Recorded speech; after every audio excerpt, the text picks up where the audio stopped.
Hello everyone, welcome to JRF Adda. और आज फिर से मैं आपके साथ एक और हमारे अचीवर को आपके सामने लाई हूँ। और उनकी जो एक्सपीरियंस है वो हम लोग सुनेंगे।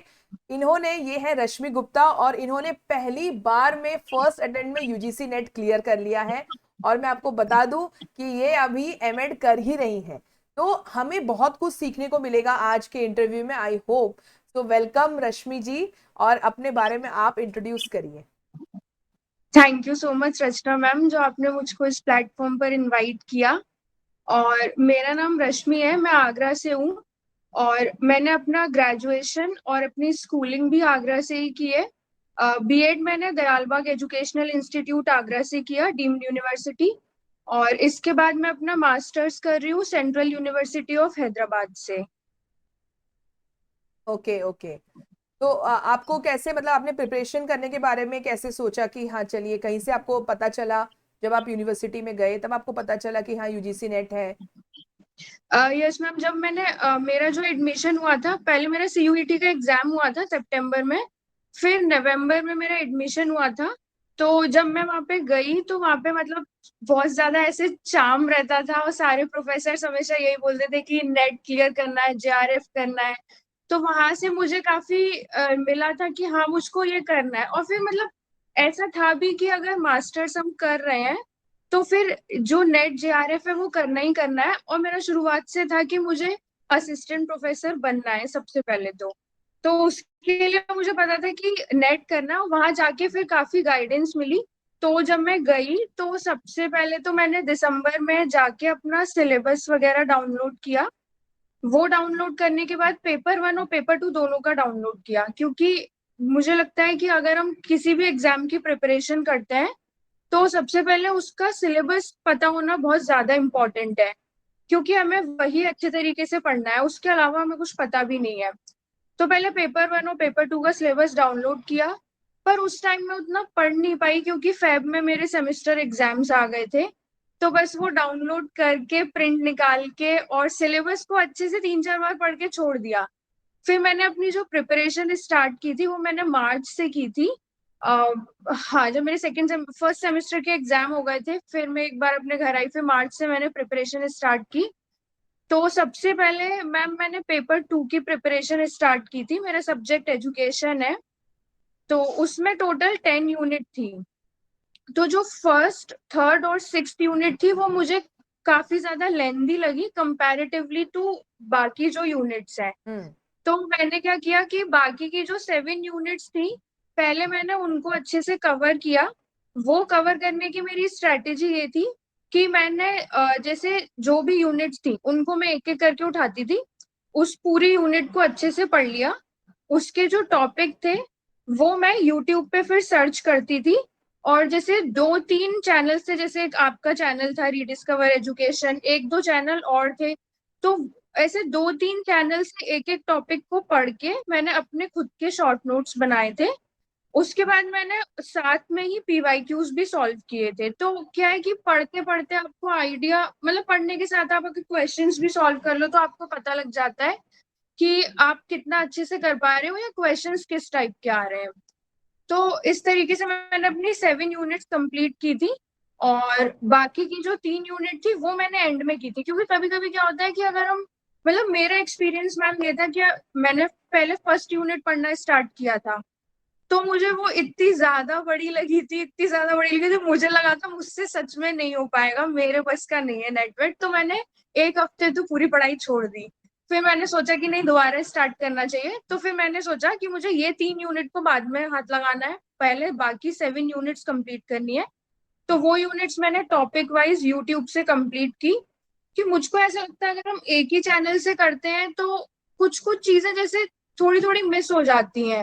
और अगर एक भी चीज मिस हुई तो वहीं से हमारा एक दो क्वेश्चन से ही एग्जाम निकलना रुक जाता है। तो ऐसे 2-3 चैनल से किया, पढ़ के फिर खुद के नोट्स बनाए, पीवाईक्यू सॉल्व किए। ऐसे करके मैंने पेपर टू कंप्लीट किया। मैम पेपर वन के लिए मेरी स्ट्रेटेजी ये रही थी कि पेपर वन मैंने एंड में पढ़ा था मैम, क्योंकि मेरे मई में एग्जाम्स आ गए थे फिर से।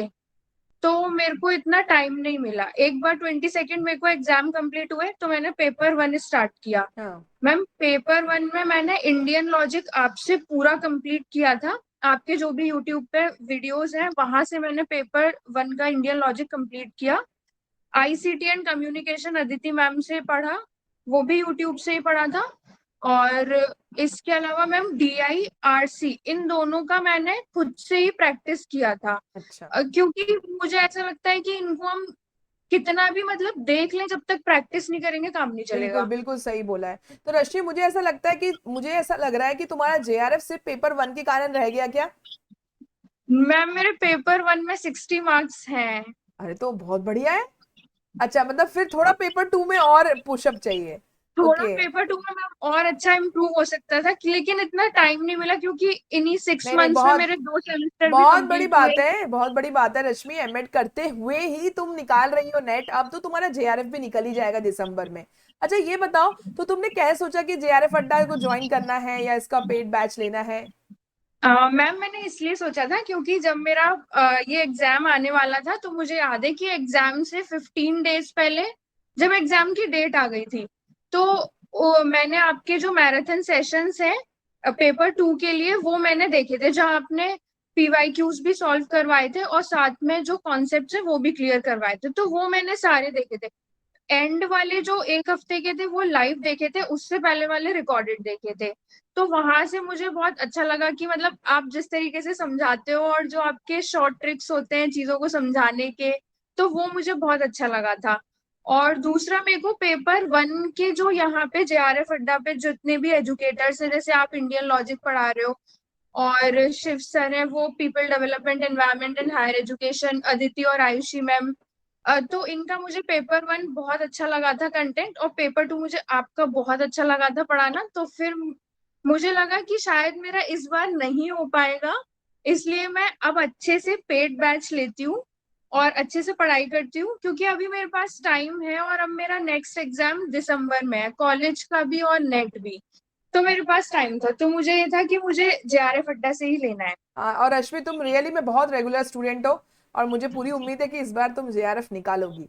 तो नहीं मैम, इस बार मेरा प्रॉमिस है आपसे कि मुझे JRF करना है। हाँ नहीं, आपको देखकर ही लग रहा है, ये जो लगन है ना, यही तो JRF दिलवाती है। जो भूख बोलती हूँ ना मैं, मोटिवेशन की जरूरत नहीं पड़ती है, वो अलग ही जगी हुई रहती है ललक की, JRF चाहिए। अच्छा ये बता दो रश्मि मुझे, कि तुम नोट्स कैसे बनाती थी? मतलब जैसे तुमने बताया है कि तुम पहले से भी मेहनत कर रही हो, पहले से भी तुमने सारे पढ़े, नोट्स पढ़े, और PYQs के हेल्प से तुम सब कर दी। तो थोड़ा सा एक आइडिया दे दो बच्चों को, क्योंकि नोट्स तुम किस तरह से बनाती थी, और लास्ट टाइम पे रिवीजन कैसे किया था तुमने? मैम मैंने एक तो PYQs के लिए मैंने R गुप्ता की बुक ली थी पेपर 2 के लिए, अच्छा। और पेपर 1 के लिए जो अभी ओसवाल का फर्स्ट पेपर का PYQ आ रहा है वो लिया था, जिसमें 2015 से और 2020 थर्ड तक के सारे पेपर्स हैं। अच्छा। उस बुक की अच्छी बात यह है कि उसमें माइंड मैप भी दे रखे हैं, तो इजीली आप PYQ सॉल्व कर सकते हैं ओसवाल की बुक से पेपर 1। अच्छा, और ओसवाल। पेपर 2, ठीक है। यस मैम, पेपर 2 के लिए मैंने R गुप्ता के PYQs लिए थे। तो उसमें तो मैम 2011 से और 2022 तक के प्रीवियस ईयर पेपर है, तो वो पोर्शन मेरा प्रीवियस ईयर वाला इन दो बुक से कवर हुआ था। मैम पेपर 2 के लिए मैं कोई बुक नहीं ले पाई थी क्योंकि मुझे लगा था कि मेरे पास उतना टाइम नहीं है, तो मैं यूट्यूब से ही पढ़ती हूँ। पेपर तो 2 के लिए कोई वहां से, पर्टिकुलर बुक भी नहीं है जिसमें तुमको सब यस मिल मैम, जाए? वो ज्यादा वास्ट हो जाता है और हाँ। मुझको ऐसा लगता है कि अगर हम बहुत सारी बुक्स को एक बार पढ़ के छोड़ देंगे तो काम नहीं चलेगा। मुझे लगता है कि मेरे सिलेक्शन में एक चीज काम आई कि मैंने मल्टीपल टाइम रिवीजन किया है। मल्टीपल टाइम रिवीजन मतलब मैंने जो अपने नोट्स बनाए उनको मैंने बार बार पढ़ा है। अगर जैसे मैंने आज यूनिट 9 पढ़ा, यूनिट 9 का मैंने फर्स्ट पार्ट कंप्लीट किया। अब कल मुझे यूनिट सेकंड करना है, मतलब यूनिट 9 का ही सेकंड पार्ट स्टार्ट करना है। तो उससे स्टार्ट करने से पहले यूनिट 9 का फर्स्ट पार्ट भी रिवाइज किया है, उसके बाद सेकंड पे आई हूँ मैं। तो मल्टीपल टाइम रिवीजन बहुत इंपॉर्टेंट है, साथ में PYQs। इसके बाद नोट्स मैम मैंने ऐसे बनाए थे कि एक बार मैं पहले पूरा वीडियो अच्छे से देखती थी, सुनती थी ध्यान से, उसके बाद मैं 1.5x स्पीड पे लगा के फिर मैं जो इम्पोर्टेंट पॉइंट्स होते थे वो सब नोट डाउन करती थी। क्योंकि नोट्स अगर बहुत ज्यादा लेंदी हो जाते हैं तो बहुत प्रॉब्लम होती है एग्जाम टाइम में पढ़ने में। तो शॉर्ट नोट्स इसी तरीके से बनाए थे कि जो भी हाईलाइटेड पोर्शन होता था वो लिखती थी, बाकी जो मुझे समझ में आया वो मुझे नोट डाउन करना होता था, फिर उसका मल्टीपल टाइम रिवीजन। वाह, बहुत सही स्ट्रैटेजी रश्मि। यही स्ट्रैटेजी अगर फॉलो करे बच्चे ना, दिल लगा के, मतलब बोलते हैं ना एकदम ऑनेस्टली फॉलो करें, तो एग्जाम क्रैक करना, तुम्हें क्या लगता है ये एग्जाम बहुत टफ है क्या? तुम्हारा क्या नहीं सोचना मैम, है? जब तक नहीं दिया था जब तक लग रहा था कि टफ है, लेकिन मुझको ऐसा लगता है कि किसी भी एग्जाम को क्लियर करने के लिए कुछ 4 से 5 चीजें बहुत इंपॉर्टेंट होती है। फर्स्ट तो उसका आपको सिलेबस अच्छे से पता होना चाहिए। इसके बाद आप मतलब प्रिपरेशन स्टार्ट करने से पहले आप कुछ 1 या 2 साल के प्रीवियस ईयर क्वेश्चन लगा लो, तो आपको आइडिया लग जाएगा कि क्वेश्चन आते किस टाइप के हैं। इसके बाद आप प्रिपरेशन स्टार्ट करें। प्रिपरेशन करते करते टाइम में अपने शॉर्ट नोट्स बनाएं और मल्टीपल रिवीजन, मतलब सिलेबस, पीवाईक्यूज, मल्टीपल रिवीजन, ये तीनों डिसिप्लिन के साथ, कंटिन्यूटी के साथ बहुत इंपॉर्टेंट है, एग्जाम निकल जाएगा।